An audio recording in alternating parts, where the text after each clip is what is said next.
சரி பேசாம இரு.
மகனே மகனே தெய்வமே தெய்வமே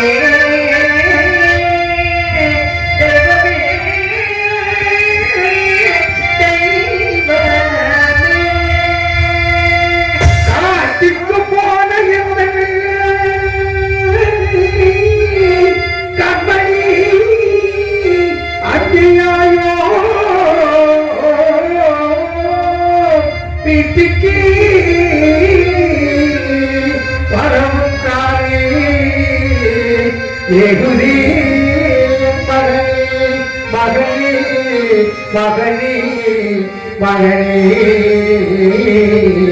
மகனே மகனே நாட்டில் மைந்தர் விட்டு நடாமல்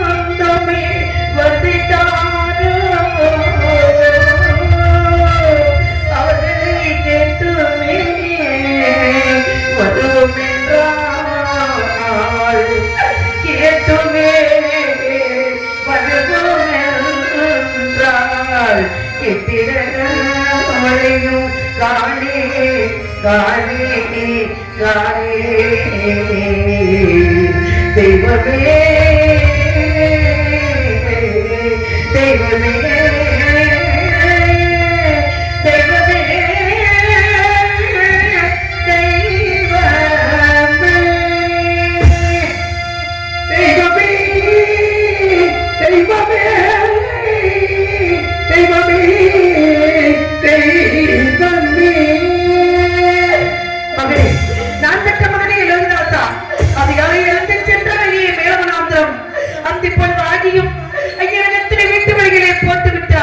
உன்னை காணாமல் தேடி வந்து கொண்டிருக்கின்றேன் உன் தாய் மனமோ நமக்கு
முறையே நீதியோடும் நேர்மையோடும் ஆட்சி செய்து இல்லை என்று வரக்கூடியவர்களுக்கு அள்ளி அள்ளி கொடுத்து வாழ்ந்த தவத்தில் சிறந்தவர் மகாமுனிவர் என்று சொல்லக்கூடிய விஸ்வாமித்திர மகரிஷி அடியெடுத்து வைத்தார் அயோத்தியாவுடைய நாட்டு மக்களுக்கு பொன்பொருளை வாரி வழங்கிக் கொண்டிருந்த எனது மன்னவரும் இந்த சந்திரமதியும் நான் பெற்ற மகன் லோகிதாசனும் எழுந்தோடு அவர் பாதம் படித்து வாருங்கள் சுவாமி, வந்த நோக்கம் என்ன கூறுங்கள் சுவாமி என்று கேட்பதை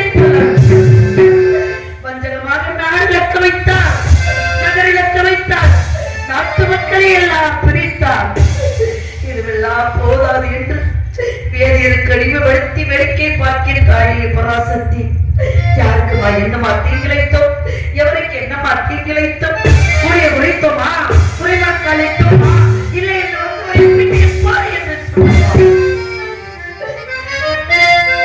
எல்லோரும் ஏற்பட்டு வாழ வேண்டும் என்பதை தவிர எந்த நோக்கமும் இல்லாத எங்களுக்கு ஏனம்மா துன்பத்தை துயரத்தை கொடுத்துக் கொண்டிருக்கின்றாய் பராசக்தி. அதிகாலை எழுந்து சென்ற மகன் நான் பெற்ற செல்வன் லோகிதாசன் அசலாத்து மைந்தது பக்கத்து விட்டு பிள்ளைகளோடு சென்ற மகனை காணாமல் ஐயரகத்தில வீட்டு வழிகளை அப்படியே போட்டுவிட்டு என் பிள்ளை காணாமல் நான் தேடி வந்து கொண்டிருக்கின்றேன் பராசக்தி அம்மா. அசலாத்து மைந்தர்களோடு சென்ற பாலகனுக்கும் என் மகன் லோகிதாசனுக்கும் அசலாத்து மைந்தர்களுக்கும் என் நாட்டு மக்களுக்கும் என்னை சாய்ந்தவர்களுக்கும் இந்த சந்திரமணிக்கும் நீதான் துணியிருக்க வேண்டும் பராசக்தி, நீதான் துணியிருக்க வேண்டும். இன்னமும் பாராமோ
நான் பட்ட மகன் இதோ இருக்கின்றார், என் பிள்ளை இருக்கின்றார், என்ன வேலை சொல்லுங்கள் சுவாமி என்று கேட்டேன். அடி சக்தி, விடிந்தாலே ஜகத்திலே இது என்ற சிதார்த்தம் நடக்கப் போகின்றது. அதற்கு வேண்டிய காரை பிறண்டை முன்னை முச்சை தெற்பை கொண்ட சமத்துக்களை அவற்றை விளவனாந்தரம் சென்று பறித்து வர வேண்டும்படி வேலவனாந்தரம் சென்று தெற்பை அவற்றை சேகரித்து வர வேண்டுமா? சற்று பொருங்கள் சுவாமி. இந்த வீட்டு வேலைகளை முடித்துக் கொண்டு வேலவனாந்தரம் சென்று தெற்பை அவற்றை சேகரித்து வருகிறேன்.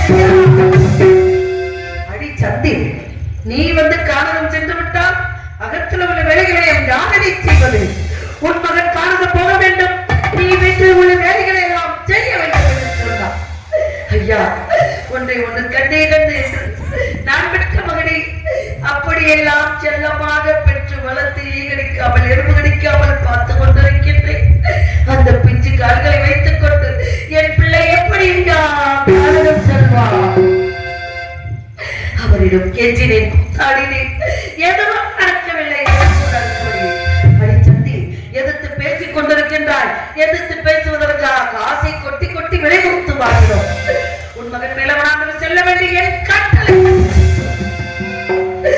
கட்டளை விதித்த கிரம் நான் பெற்ற மகன் என்னை பார்த்து கட்டி அடைந்த கதறி அம்மா, தாத்தா உங்களை பேசிக் கொண்டிருக்கிறார்கள். எனக்கு பயமாக இருக்கிறது அம்மா. தாத்தா எனக்காக உங்களை சண்டை போடுகிறாரு. எனக்கு ஒன்றுமே புரியவில்லை அம்மா என்று நான் பெற்ற மகன் என்னை கட்டி அடைத்த கதறி ஐயா. நான் பெற்ற மகனுக்கு ஆறுதல் சொன்னேன். அப்பா, உன்னை என்னையும் உன் தந்தையார் அயோத்தியா விலையோ அங்கே வந்து விலையோ விலை என்று கூவி கூவி விற்கும் போது நம்மை வாங்குவதற்கு இந்த உலகத்தில் யாரிடமும் பொண்ணும் இல்லை பொருளும் இல்லை.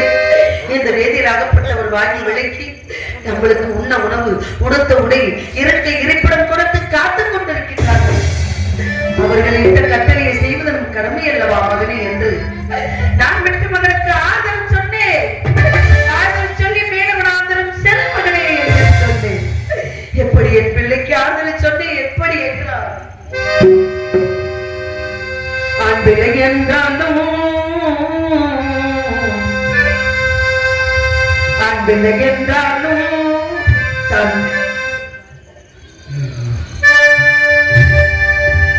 ஆண்பிள்ளை என்றாலும் சான்பிள்ளை தான் அன்றோ ஆண்பிள்ளை என்றாலும்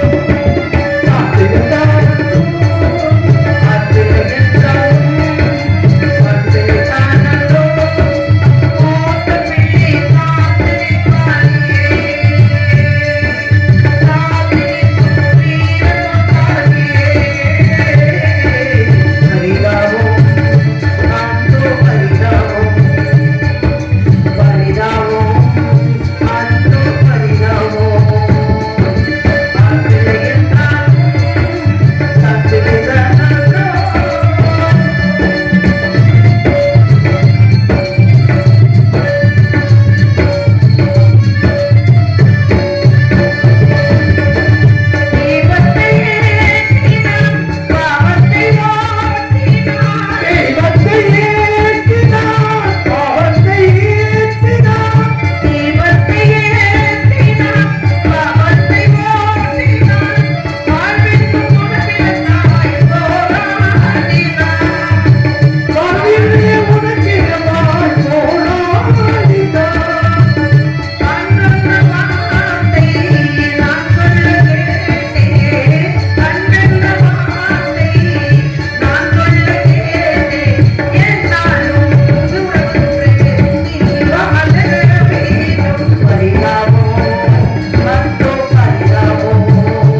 வார்த்தை சொல்லி உன்னை உணவு கொடுத்த விட இருக்கிறம் கொடுத்து காத்து கொண்டிருக்கிறார்கள் அப்பா. அவர்கள் எந்த கட்டளையும் செய்வது கடமை அல்லவா? போமகனே, செல்மகனே, போய்வா என் பிள்ளை அம்மா. காடுகவென்றால் என்னவென்று எனக்கு தெரியாதம்மா. காடுவென்றால் என்னவென்று எனக்கு புரியாதம்மா. தெற்பை என்றால் என்னவென்று எனக்கு தெரியாதம்மா. நான் எப்படி அம்மா செல்வை காடகம் என்று நான் பெற்ற மகன் கருத்தை அகலையா கதறி அழுதானையா. அப்பா, நீ போய் வர வேண்டும் மகனே என்று நான் அழுது கொண்டேன் சொன்னேன். அம்மா, நான் காடகம் போய் வருகிறேன் அம்மா. எனக்கு தாங்க முடியாத பசியா இருக்கின்றதம்மா. ஐயனிடம் சென்று ஏதேனும் சிறிது உணவு வாங்கி தாருங்கள் தாயே என்று சொன்னான். ஓடினேன் ஐயா, வேதியரே என்னை அறிமுகண்ட எஜமானே, நான் பெற்ற மகன் நிலவனாந்திரம் செல்ல போகின்றான். அந்த பெஞ்சு குழந்தை பசி பொறுக்க மாட்டான் ஐயா. சிறிது ஆகாரம் தாருங்கள் ஐயா என் பிள்ளைக்கு என்று கேட்பேன். அடி சத்தி, உனக்கு தெரியாதா? திதி பிடியும் வரை யாருக்கு அன்னமும் கிடையாது, ஆகாரம் கிடையாது. உன் மகனை பட்டறியாக போய் ஐயா, என் பிள்ளைக்கு உணவு இல்லை என்றாலும் பரவாயில்லை. அந்த உணவு வடித்த நீராகாரமாவது கொடுதல் ஐயா. அதை பருகிக் கொண்டு என் மகன் சென்று வருவான் என்று கேட்டேன். அடி சந்தி, எதிர்த்து பேசுவதற்கு விலை கொடுத்து உன்னை வாங்கினோம். உன் மகனுக்கு பசி எடுத்தால், உன் மகனுக்கு தாகம் எடுத்தால், உன் மகனுக்கு ஏதேனும் பசி எடுத்தால் வேலவனாந்திரம் செல்லும் வழியில் ஓடுகிற கங்கை ஒன்று இருக்கின்றது. அந்த கங்கையிலே 3 கை தண்ணீர் மாத்திரம் மறந்து என் பிள்ளைக்கு 3 கை தண்ணீர் மாத்திரம் பசிக்க சொன்னார்கள் ஐயா. உணவு என்று என் பிள்ளை கேட்டு பெற்ற பிள்ளைக்கு ஒரு பிடி சாதம் கொடுக்க முடியாத பாடியாகிவிட்டேன். என் பிள்ளை சொன்னார், அம்மா, உணவு இல்லை என்று சொல்லிவிட்டார்கள், நீராகாரம் இல்லை என்று சொல்லிவிட்டார்கள். ஏன்னா நீங்க தாயம்மா, நான் உங்கள் குழந்தை அம்மா. எனக்கு போன வருடம் பிறந்த நாள் வந்துவிட்டது என்று 33 கோடி தேவர்களுக்கும் 47,000 ரிஷிமார்களுக்கும் அன்னமிட்டு மாமதமிட்டு எல்லோருக்கும் புத்தாடை கொடுத்து, அப்பொழுது நீங்கள் என்ன செய்தீர்கள்? உங்கள் கிண்ணத்திலே பால் நம்பி செய்து நிலாமுகம் காட்டி ஒரு வாய் வாய்க்க மகனே, ஒரு வாய் வாய்க்க மகனே, ஒரு வாய் வாய்க்க மகனே என்று என்னிடம் கெஞ்சி கெஞ்சி சுமந்தீர்கள் அம்மா. அப்பொழுது நான் என்ன சொன்னேன் உங்களிடம்? அம்மா, எனக்கு பசி இல்லை அம்மா, எனக்கு உணவு வேணாம் அம்மா, எனக்கு உணவு வேணாம் அம்மா என்று தாய் கொடுத்த உணவை வாங்க மறுத்து விட்டேன் தாயே. இப்பொழுது நான் பசிக்கிறது என்று சொல்லி ஒரு பிடி சாதம் கொடுக்க முடியாதவள் ஆகிவிட்டீர்களே என்று நான் பெற்ற மகன் என்னை பார்த்து ஒரு கேள்வி கேட்டானப்பா. குடிது குடிது இலக்கில் வறுமை கொடிது என்று சொல்வார்கள். புருஷன் முண்டாட்டியாக இருந்தாலும், கணவன் மனைவியாக யாராக இருந்தாலும், பெற்ற பிள்ளைக்கு உணவு இல்லை என்றால் உயிரோடு பார்த்து அப்பேற்பட்ட நிலைக்கு என்னை இறைவன் தள்ளிவிட்டானா? இந்த கைகளாலே என் பிள்ளைக்கு உணவு பிசைந்து நிலாமுகம் காட்டி ஊட்டுவதே. அப்பேற்பட்ட பிள்ளைக்கு உணவு இல்லை என்றால் இந்த உலகத்தில் நான் வாழ்ந்த புரியும். நான் பெற்ற மகனே,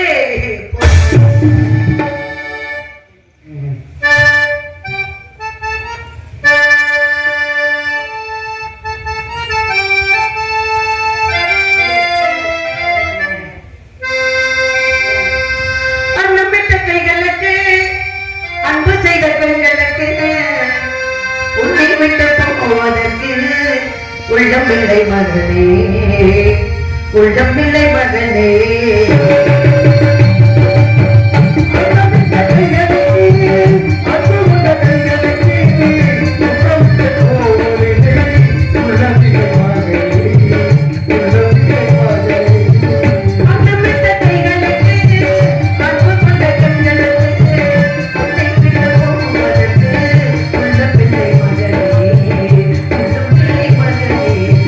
தாய் வழி நடக்க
நான் ஒருவனாக வேலுவனாக செல்ல வேண்டுமா? என் கூட யாராருமா வருகிறார் என்று கேட்டான் என் பிள்ளை. அப்பா, நீ ஒருவனாக செல்ல வேண்டாம். உன் கூட ராமவரா, சேசுவரா, கோவிந்தவரா, கூட்டாளி மகள் அனைவருமே வருகிறார்கள். அப்பா, அவர்கள் கரைகளை பிடித்துக் கொண்டு வேலுவனாக இருந்தேன் தெற்பை ஆட்டை சேகரித்த வாங்கடையே என்று அனுப்பி வைத்தேன். அது இப்பொழுதாகி நான் விட்ட மகள் வராமல் தவித்துக் கொண்டு துடித்துக் கொண்டிருக்கின்றேனா? என்ன செய்வேன் இன்னமும் வர தானே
உங்களை நினைக்காத நேரமே இல்லை சுவாமி.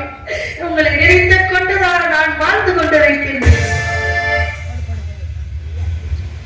தூங்காத கண்ணொன்று துடிக்கின்ற சுகம் ஒன்று உண்டு, தாங்காத மனம் ஒன்று உண்டு. தந்தாவே நீ என்னை தந்தே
இப்படி எல்லாம் என் பிள்ளையை நினைத்து என் கணவரை நினைத்து நான் மனதளவே மிகவும் நொந்து கொண்டிருக்கின்றேன். சக்தி நாடிழந்தும் நகரிழந்தும் நாட்டு மக்களை எல்லாம் இழந்தா வேதில் கடிமைப்படுத்தி வைத்து விட்டு சென்றார். என் பிள்ளை பசியோடு சென்றார். பெத்த பிள்ளைக்கு ஒருபடி சாத்து கொடுக்க முடியாத பாவியாக இருக்கின்றேன். இந்த உலகத்துக்கு ஒரு தாய், அதுதான் ஒரு புறம் என்றார். இருவரையும் ஒருவருக்கு ஒருவர் குற்ற துணையாக இருந்த இவர்கள் கொடுக்கக்கூடிய வேலைகளை செய்து கொண்டு அவர்கள் என்ன கொடுத்தாலும் அதை புசித்துக் கொண்டு இரண்டு பேரும் ஒற்றுமையாக இருங்கள், இதோ வந்து விடுகிறேன் என்று சொல்லி சென்றார். என்று மன்னவர் நாட்டை விட்டு வரும் பொழுது நாட்டு மக்கள் எல்லாம் மறைத்துக் கொண்டார்கள். வாக்காளப்பட்ட கடனுக்காக நாட்டை விட்டு தாழ்ந்தாரமா செல்கிறீர்கள் என்று இளவரசர் லோகிதாசன் என்னம்மா பாவம் செய்தார்? அந்த குழந்தையை நாட்டு மக்கள் எங்களிடம் பத்திரமாக விட்டு செல்லுங்கள், அந்த குழந்தையை பார்த்துக் கொள்கிறோம் என்று சொன்னார்கள். அப்பொழுது எனது மன்னவர் என்ன சொன்னார்? அப்பா, உலகம் என்பது நாடக மேடை, அது நம் எல்லோரும் நடிகர்கள். உலகத்தில் அப்படித்தான் இருக்க வேண்டும், அப்படித்தான் இருக்க வேண்டும். மண்ணாடுறது மாகோடி, என்ன ஆடுறது இந்த பூமியை எத்தனையோ கோடி வாழ்ந்தவர் உலகத்தில் யாருமே இல்லை. ஐயா, புறப்படுத்த வந்திருக்கின்றோம் உலகத்திற்கு விருந்தாளி. இந்த மண்ணுக்கு நம் முன்னவர்கள் எங்கே? அவர்கள் எல்லாம் எங்கே இருக்கின்றார்கள்? இப்பொழுது நாம் இருந்து கொண்டு இருக்கின்றோம். இன்னும் கொஞ்ச நாளைக்கு அப்புறம் நம்ம இருக்க மாட்டோம், நம் வாரிசுகள் இருக்கும். இதுதான் உலகம். இந்த உலகத்திலே விட்டு கொடுக்கும் மனப்பான்மையோடு வாழுங்கள். யாரையும் பொறாமை கொள்ளாதீர்கள், யாரிடமும் சண்டை போடாதீர்கள். எதையும் நாம் கொண்டு கொண்டு செல்வதற்கு எல்லோரையும் மன்னித்து விடுங்கள், வாழ்க்கையில் பெரிய ஆளாக வரலாம் என்று என் மன்னவர் நாட்டு மக்களுக்கு அறிவுரை சொல்லிவிட்டு, பெற்ற பிள்ளைகள் யாரோடு இருக்க வேண்டும்? தாய் தகப்பனோடு இருக்க வேண்டும். தாய் தகப்பன் யாரோடு இருக்க வேண்டும்? பெற்ற பிள்ளைகளோடு இருக்க வேண்டும். அதுதான் குடும்பம். நாங்கள் கஷ்டப்பட்டாலும் ஒன்றாக கஷ்டப்படுகின்றோம், வாழ்ந்தாலும் ஒன்றாக வாழ்கிறோம் என்று நாட்டு மக்கள் எல்லோரும் ஒற்றுமையாக இருங்கள் என்று சொல்லிவிட்டு வந்தீர்களே மன்னா, இப்பொழுது எங்களையும் தனியாக விட்டு சென்றீர்களே. உங்களை காணாமல் நான் தவிக்கின்றேன், நம் மகனை காணாமல் நான் தவிக்கின்றேன், நம் மூவரை காணாமல் நாட்டு மக்கள் எல்லாம் தவிப்பார்கள். அவர்களுக்கு நான் என்ன பதில் சொல்வேன்? சுவாமி அவர்களுக்கு என்ன பதில் சொல்ல வேண்டும்?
நான் என்ன செய்வேன்? என் திளைத்து போன மகன் திளைத்து போன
மகன் அவர்கள் கரங்களை பிடித்து வருவார்.